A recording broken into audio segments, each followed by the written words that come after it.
Where is he? Where is he?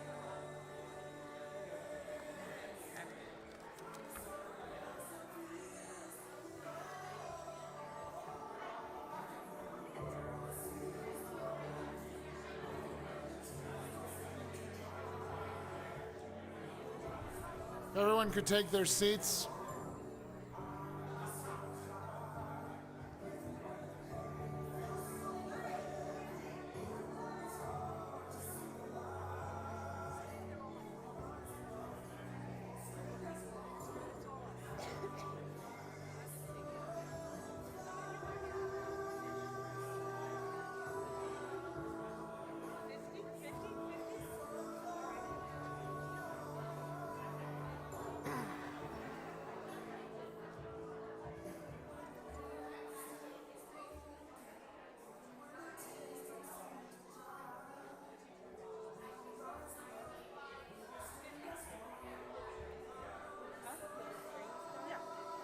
Oh, no, I don't know. The stream is on. Yes. It's streaming.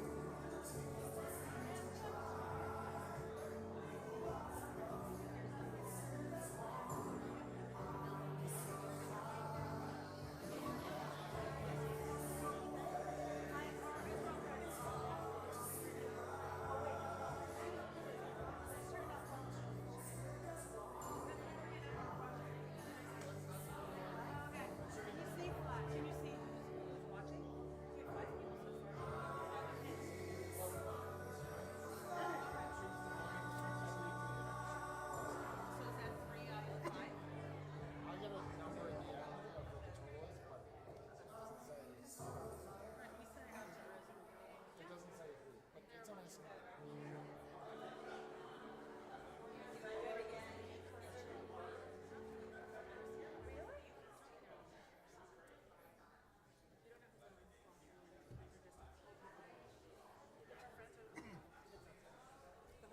Good evening.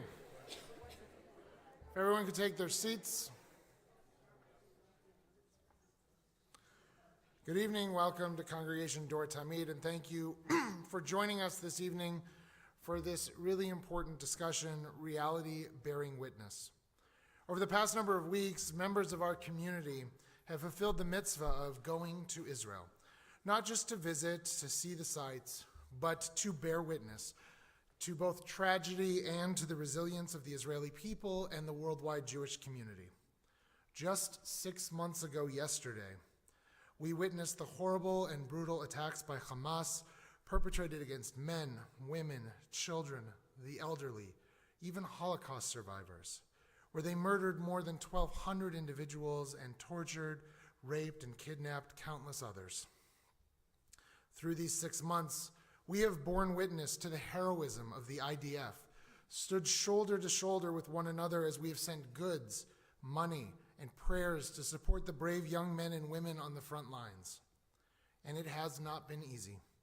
Because of our values, which set human life and dignity above all else, we have wept for the victims of October 7th, the soldiers who have lost their lives, and the innocent Gazans caught in the crossfire. And we have seen our neighbors, young people on college campuses across this country, and those that we have counted on as allies in the past, turned a blind eye or turn angrily against us. But as the poet Yehuda Halevi said, Libi b'mizrach v'anochi b'sof ha'ma'arav, my heart is in the east and I am at the edge of the west. Even from here in Johns Creek, we still shout out loud, Am Yisrael Chai, and pray that our people, the Jewish people, may have a safe and free land in Eretz Zion v'Yerushalayim, in the land of Zion and Jerusalem. Before we begin tonight's program from our travelers, I ask that you please rise as we offer this prayer. Our God, the one who raised Joseph up from the pit, be a refuge for the oppressed, a refuge in times of trouble. Send complete rescue and full redemption to those held captive by the enemy. Strengthen their spirit and bring them our prayers that they be protected from all harm. Implant understanding in the heart of the enemy, that they may return the captives in wholeness of body and spirit. Grant wisdom to the Israel Defense Forces, that they may secure freedom for the captives without loss of life. Grant strength of spirit and courage of heart to all the sons and daughters of Abraham, Sarah, and Hagar, to release the bonds of all captivity and allow us to all live in freedom. They shall call upon me, and I shall answer them. I will be with them in distress. I will rescue them and honor them. We say amen. Please be seated. And I'd like to now welcome our teachers for this evening, Lisa Oxman, Lori Temples, Ruthie Cohen, Karen Simon, Mark Kopkin, and Elliot Razis, as they share their reflections on the time, and Dana Rothermans. Sorry, Dana. On the time that they bore witness.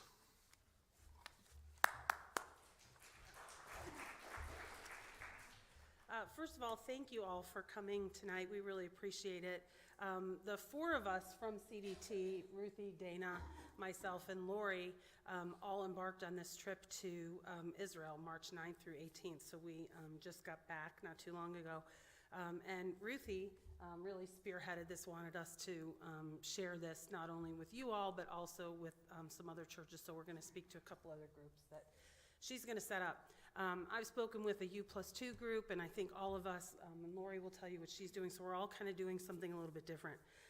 But October 7th, I think, I'll say this for everybody, we all woke up, heard the tragic news, and all processing it in different ways. I mean, for me, I was thinking about, 900 Jews trying to escape Nazi Germany in 1939. They landed at the shores of the United States, of Canada, and Cuba, and they were turned away. And I just had that image in my mind, and I did not want to turn my back, which is why I wanted to go on the trip. So JWC announced that they were planning this trip with Momentum, and I signed up. It was a 6-day trip to bear witness, listen to stories, support our brothers and sisters there, and that was the mission of the trip. So again, we returned March 18th. So today what we're going to do is we're going to share with you what we saw and what we heard. It's not about donating money. It's not about fundraising. We're just going to start with what our experiences were. So we're going to share some stuff that's horrifying, depressing, but yet uplifting. It was amazing for us to see, and we'll talk about that a little bit here today as well. So I want to just say this. Soldiers are killed as a tactic of war, right? Bursting into homes and butchering families. That's murder. That's not just war. Soldiers don't kill with glee and happiness. U.S. soldiers didn't cheer when they were killing the Nazis. But that's not what happened here. Hamas cheered and celebrated in their hate and barbaric acts. Their sole goal is to wipe the Jews off the face of the earth.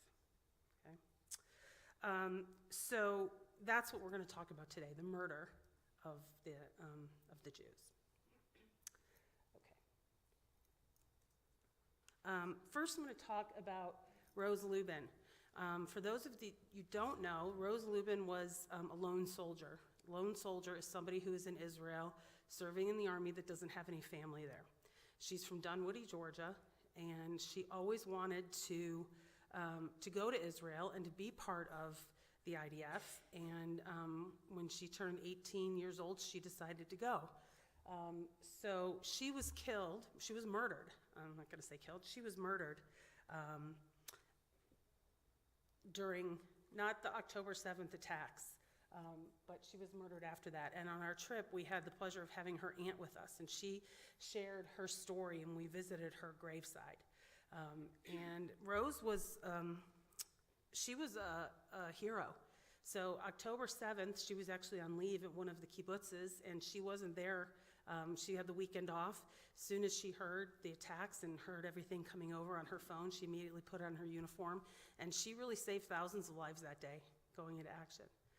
Next couple days, she returned back to her post in Jerusalem, and one of the soldiers had left his post for a minute, and somebody came and murdered her, took a knife and murdered her. And we really have to remember who she is. I mean, she's one of ours. She was right here in Dunwoody. She's a young child. Many of us have children that age, or maybe even grandchildren that age, and how brave she was to fight. But it's where she wanted to be. Her heart was always there, and where she wanted to be. So she was buried at Mount Herzl, and we visited her site. And as we were leaving, we saw another woman who was mourning her son. So Karen is going to come up and talk a little bit about her and what you see in this next image here.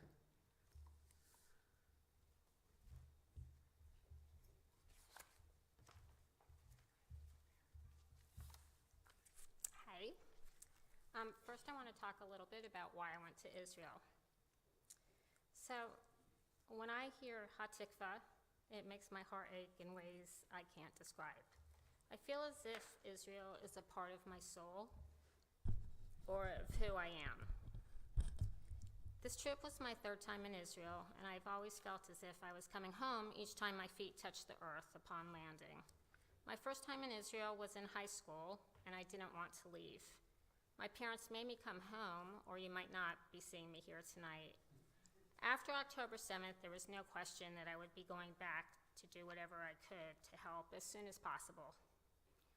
I don't have biological family in Israel that I know of, but I have friends there, and we are all one family as we were taught on our trip, and our brothers and sisters need our support now. If there was ever a time to go, it is now.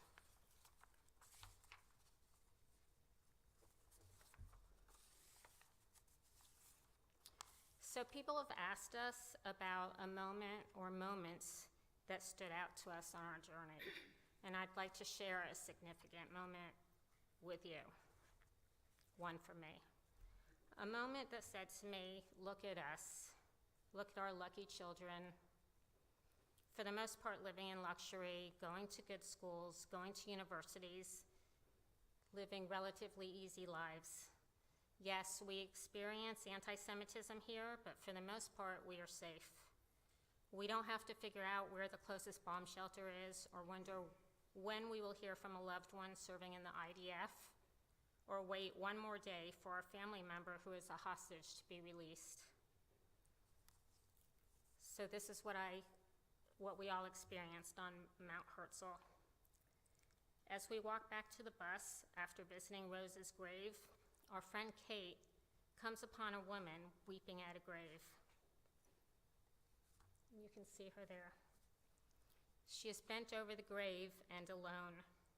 As a group, we stop to comfort her. She tells us that her son was an IDF soldier killed in action a month after the war began. The day we encounter her is his birthday. He would have been 35 years old. He left behind a wife and 3 children. It is quiet as we listen to her speak. The birds sing in the background. The sky is blue. We stay with her a while as she speaks about him. No one wants to let go of her hand. No one wants to stop kneeling beside her or to stop sitting with her. No one wants to leave her. She promises us that her family will be there soon, so we must let go. As we walk away, I pray that we brought her some peace. This is the reality of a war that Israel did not ask for. This is the reality of 6 months of our hostages unable to return home. We have been given the privilege now to share what we have witnessed, the pain, the brokenness, and also the joy that still lives in Israel. They need our support now more than ever. Am Yisrael Chai.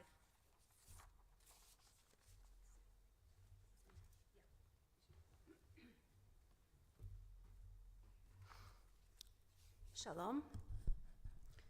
I'm Ruthie Cohen, as most of you know. When that happened I say that, we all know what it was. When I heard this on October 7th in the morning, my heart actually began to tear. I have a very, very strong connection with Israel. I remember that in 1948, when Israel was established, I was in my parents' bedroom and they were joyous. And then I remember the connection through the blue box, the JNF, because we always were collecting money for the trees. That was the main connection. And then, of course, in Hebrew school, we went from the Ashkenazi Shabbos to Shabbat. And so we were that generation had to change. I went to Israel. I'll do this very briefly because I was there many, many times and lived there at times. But I do want to say that my connection is extremely tight because I was there for my junior year in college. I was at Hebrew University in Jerusalem on a scholarship, and Israel was only 15 years old. Nothing that you can imagine it is now. So every time I go, it's a revelation and it's exciting. I got over the sad part when I saw them build the first Hilton Hotel, and it was 6 stories. I said, oh my God, it's not going to be the same, and it never was the same. Of course, 6 stories is a joke now, but it was 6 stories. Anyway, I felt torn. I was extremely upset, wasn't functioning properly. I actually had to go to my doctor. I really wasn't functioning well. And Dana calls me, I don't know, when was it? February? I don't know. She calls me more than February, but she said, Mom, we're going to Israel. And I said, okay, when? That was it. And we were gone, and it was wonderful, absolutely wonderful to see my people, including my family. I have a lot of family there, and friends. Anyway, it was life-changing, and I am so glad I did not miss that opportunity. And I'm healthy enough to go because I'm no young kid. The first place that we went, the first day that we met, Dana and I went early, so we saw all the relatives, and we had just a wonderful time. We were walking around. We, by the way, and I'm talking for both of us, that we have always felt extremely safe in Israel. I know it sounds crazy, but I'm from New York City, and we learn in New York City where to walk when. So Israel has never been a problem for us, and we also speak Hebrew, so it's very easy for us to manipulate and go around, although everyone speaks English. So the first place we went to, it was a hall, and this woman got up. She's the one, here she is. You could see her face, and that says it all. She is the mother. Her name is Shelley Shem Tov. Shem Tov means a good name. She is telling us about her son, who is in captivity on a hostage, and how the night before he was at their house and celebrating the Sukkot, and everything was wonderful, and he was telling his mom how happy he was. He was just in that great time of life. And then later on in the night, he says, oh, I just got notice of this dance party that's going. It's a rave, and it goes around very quickly, very late. Like, you don't plan to go until that night. And so he went, and the next thing she knows, she gets a phone call from him very early in the morning and saying, Mom, we're being attacked, we're being killed, we're being slaughtered. And that was the last time she heard from him. Fortunately for her, so she didn't know if he's dead or alive, she kept his room just the way he had it in her house. He was young, he's still living at home, and that was it. She was consoling herself every day, talking to whatever, but somebody came back. One of the hostages was let go. He said that he is there and he's alive. So we don't know even now what the situation is. The next slide will show you the actual rave.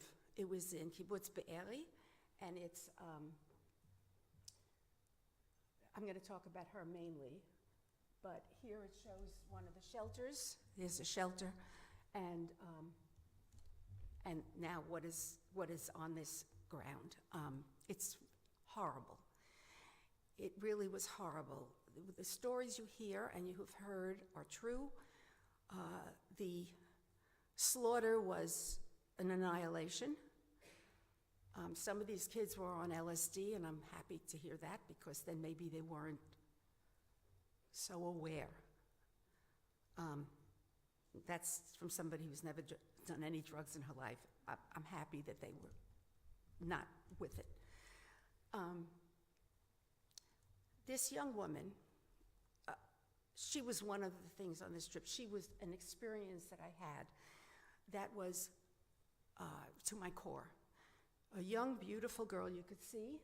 Her name is Rafaela. She's from Brazil, and she's relatively new, Ola, and Rafi is her now very good friend. He's also from Brazil. She and her boyfriend got wind of this party that was going on, and it's kind of like, what was it? No, not the Grateful Dead. Well, the drug part, but the Woodstock. See, there's the aging. Okay, but you all are shaking your head. Yes, it was kind of like a Woodstock thing. And anyway, they went. They had never been here. They had been to them in Brazil, but not here. And they were very excited. And then they heard, at 6:30 in the morning, they heard bombs, they heard drones, they heard shots and everything. So they ran. They ran, and it's an open field, basically. So it's not easy to find places to hide. They found a shelter. They went into the shelter. It was a smaller shelter. It was between 10 and 15 people. That was it, just a small little thing. They ran in, and then other people came running in. Turned out to be close to 40 people. And couldn't breathe. And she's explaining this to us, and meantime, the Hamas terrorists are opening the door and shooting, and then throwing grenades, and they want to burn them out. They just wanted them all dead. And she started panicking. She kept on saying passing out, but I think she was having panic attacks and probably passing out. And then one young woman was on her and bleeding all over. I think she was dead. She thinks she was dead. She doesn't know. And she's screaming, I can't. So the boyfriend went out to see if he can get help, because he stopped hearing the guns, but unfortunately, he was killed right away and then blown up. And she didn't know what's going on and anything. And then finally, Hamas they were gone, because the Israeli soldiers came, hopefully killed them all, and they were knocking on the door to come in. Nobody would believe them, who was ever still alive. It turns out they came in, they brought her out. She saw part of her boyfriend's leg, and she knew that was him. Next, she fainted again, and then next thing she knows, she's in the hospital, and she was told only 10 lived of the 40. And they told her parents what room she was in, and they went to the room, and the mother says, well, that's not my daughter. What room is she in? Because that's not my daughter. And she said in Portuguese to her mom, Mommy, it's me. She had no idea it was her own daughter. She was filled with blood and dirt and God knows what, and no one could see who she was. That's what happened there. Now people go, and there is one father that was fixing up. They just have a sign with a picture of the person who was killed, and he was making almost a little shrine kind of a thing with flowers and things around it, because there was no burial. They couldn't find all the bodies, just parts. So that's what actually happened on that morning. And by the way, with all their brilliance of undermining us, which they had a brilliant plan, 2 years in the making, that rave was not on their radar. That was a plus for them. They had no idea that was there. They just happened onto it. They were going towards Tel Aviv. So in a way, all of these young people who were slaughtered really saved larger populations, if you could think of it in any positive way, which is very difficult to do.